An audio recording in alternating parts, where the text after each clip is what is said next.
বাংলাদেশে প্রতি বছর বিপুল সংখ্যক তরুণ কর্মবাজারে প্রবেশ করলেও দক্ষতা ও কর্মসংস্থানের মধ্যে এখনো বড় ধরনের ব্যবধান রয়েছে।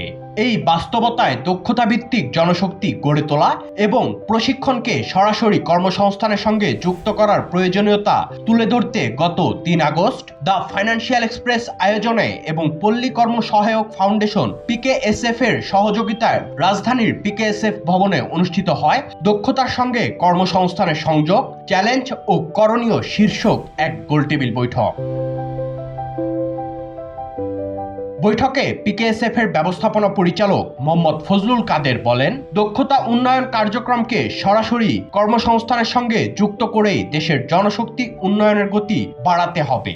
আমাদের হিউজ একটা value added agricultural micro enterprise করার সুযোগ আছে এবং সেখানে আমরা যদি ওদেরকে যে স্কিল ট্রেনিংগুলো আমরা দিচ্ছি এগুলো আরও বেগবান করতে পারি, তখন ভ্যালু অ্যাডেড যে এগ্রো বেসড মাইক্রো এন্টারপ্রাইজগুলোতে হিউজ এমপ্লয়মেন্ট হবে। তখন জবলেস এমপ্লয়মেন্ট হবে না, এটা হবে এমপ্লয়মেন্ট সহ প্রবৃদ্ধি যেটা, এবং সেটাতে আমরা দেখেছি এতে মাল্টিপ্লায়ার ইফেক্ট হয় এই জাতীয় ইয়েগুলোতে প্রায় ক্লোজ টু 5 টাইমস পর্যন্ত হয়। অর্থাৎ আমি যদি মাইক্রো এন্টারপ্রাইজটার ফরওয়ার্ড ব্যাকওয়ার্ড লিঙ্কেজ থাকে, এটা হার্ট অফ আ ভ্যালু চেইনের ভিতরে থাকে।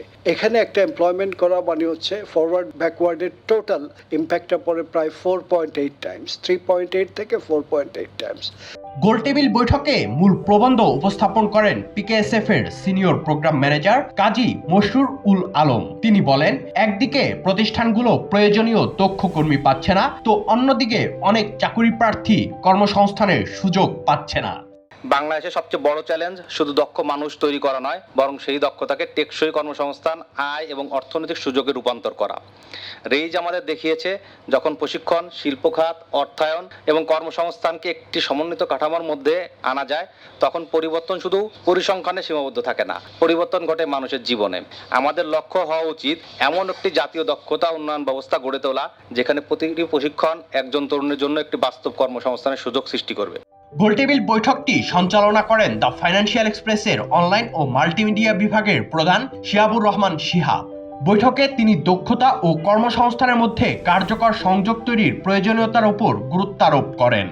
আজকের এই গোলটেবিলে আমরা শুধু সমস্যার চিত্র তুলে ধরতে চাই না, বরং সংশ্লিষ্টদের অভিজ্ঞতার আলোকে এমন কিছু বাস্তবসম্মত সুপারিশ বের করে আনতে চাই, যা বাংলাদেশের দক্ষতা উন্নয়ন ব্যবস্থাকে আরো অন্তর্ভুক্তিমূলক, চাহিদামুখী এবং কর্মসংস্থানমুখী করে তুলতে সহায়ক হবে।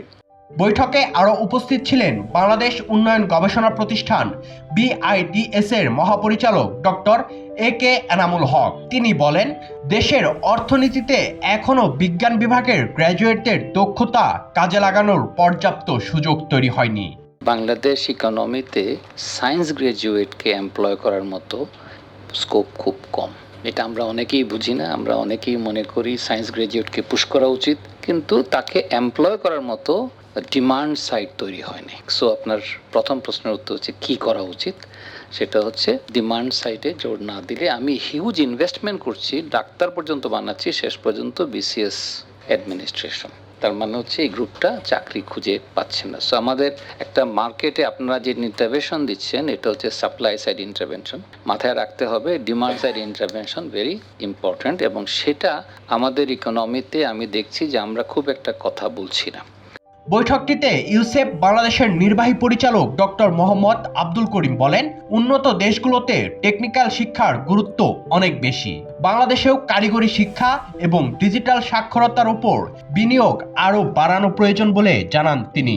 উন্নত দেশগুলোতে, ইউরোপ, আমেরিকা, কানাডায় গ্রাজুয়েট যারা হয় তাদের 80% technical graduate, 20% non technical graduate. আমাদের দেশে ঠিক তার উল্টো চরিত্র। এখানে 80% জেনারেল সাবজেক্টের গ্রাজুয়েট, 20% টেকনিক্যাল সাবজেক্টের গ্রাজুয়েট, ফলে হইল চাকরির অভাব।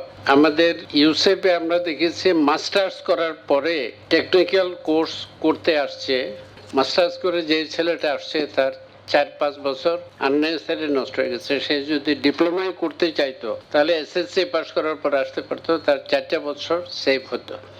এ সময় প্রচলিত প্রশিক্ষণ কর্মসূচিতে সীমাবদ্ধ না থেকে দক্ষতা উন্নয়ন ও কর্মসংস্থানের মধ্যে একটি সমন্বিত ইকোসিস্টেম গড়ে তুলতে হবে বলে জানান বিশ্বব্যাংকের task team leader Anika Rahman. One is the need to strengthen the partnerships between industry and training providers. So curriculums, standards, and training delivery, these all need to be shaped by the market demand. Secondly, we need to expand apprenticeship or workplace-based learning opportunities, and especially for youth and women who often face the greatest barriers to accessing labor market opportunities. বাংলাদেশের শ্রমবাজারের অন্যতম বড় দুর্বলতার দিক তুলে ধরেন আন্তর্জাতিক অভিবাসন সংস্থা IOM এর national programme officer Ashfaqur Rahman Khan. তিনি বলেন, দেশের কোন খাতে কতজন দক্ষ জনবল প্রয়োজন সে বিষয়ে নির্ভরযোগ্য চাহিদাভিত্তিক তথ্য নেই। একইভাবে কর্মবাজারে কি ধরনের দক্ষ জনবল রয়েছে সে সম্পর্কেও সমন্বিত তথ্য ভাণ্ডারের ঘাটতি রয়েছে। আমাদের হাতে কোনো ডিমান্ডের ডাটা নাই যে দেশে কতজন কোন খাতে লোক দরকার। এরপরে যেটা কথা, দেশে প্রতি বছর কয়টা প্লাম্বার, কয়টা ইলেকট্রিশিয়ান, কয়টা ইকোনমিস্ট, কয়টা ইঞ্জিনিয়ার, কয়টা ডাক্তার, কয়টা মেডিকেল টেকনোলজিস্ট তৈরি হয়, এই সাপ্লাই সাইড ডাটাও আমার কাছে নাই। এটা যদি আমরা থাকতো তাহলে আমরা দেখতাম আচ্ছা আমাদের অতিরিক্ত গ্র্যাজুয়েট তৈরি হচ্ছে এখানে, এই জিনিসটাকে বন্ধ করে দিতে হবে। তাহলে লেবার মার্কেট ইনফরমেশন সিস্টেম বাংলাদেশে প্রতি বছর কি দরকার এবং আমরা কি তৈরি করতেছি এটার একটা ডাটা দরকার। সরকারের কিন্তু বিশাল বিনিয়োগ আছে, আমরা দেখতেছি 2025-26 অর্থ বছরে 95,644 কোটি টাকা ছিল বাজেট। গোলটেবিল বৈঠকে ঢাকা বিশ্ববিদ্যালয়ের অধ্যাপক সাইমা হক বিদিশা, PKSF এর ডিএমডি মাসিয়ার রহমান সহ সরকারি, বেসরকারি ও উন্নয়ন সংস্থার প্রতিনিধিরা অংশ নেন। বক্তারা দক্ষতা উন্নয়নকে কর্মসংস্থানের সঙ্গে কার্যকরভাবে যুক্ত করতে সরকার, শিক্ষা প্রতিষ্ঠান ও শিল্প খাতের সমন্বিত উদ্যোগের ওপর গুরুত্ব আরোপ করেন। Sadman Shaon, the financial express.